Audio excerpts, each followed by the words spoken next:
কি পরিমাণ বিপদে পড়ছি এটা এক্সপ্লেন করার মতো না। আমি লাস্ট প্রায় 2-3টা হাইকে কি পরিমাণ প্রবলেমে পড়তে হয়েছিল মানে সেটার যে এক্সাম্পল আমি যে দিচ্ছি। আসসালামু আলাইকুম। তো এটা হলো স্নো শুজ বা ফ্রেন্সে হলো এটাকে বলে হলো র্যাকেট।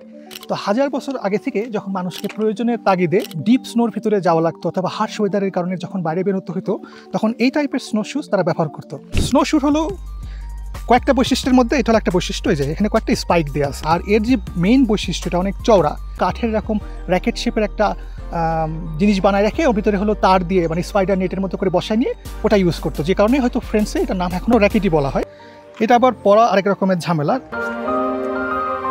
যদি এখানে পা দেই যতটুকু গেঁথে যাইতেছে নর্মাল শুতে এই যে অনেকখানি গেঁথে যাইতেছে। কিন্তু আমি আমার পার্সোনাল এক্সপিরিয়েন্স থেকে বলতে পারি যে যদি কখনো স্নোর ভিতরে কমফোর্টেবলি যদি হাইকটা শেষ করতে চান তাহলে এই স্নো শুজটা সাথে করে নিয়ে যাওয়া মাস্ট আর কি। তো নেক্সট হাইকে দেখা হবে। আজকের মতো এই পর্যন্তই। আল্লাহ হাফেজ।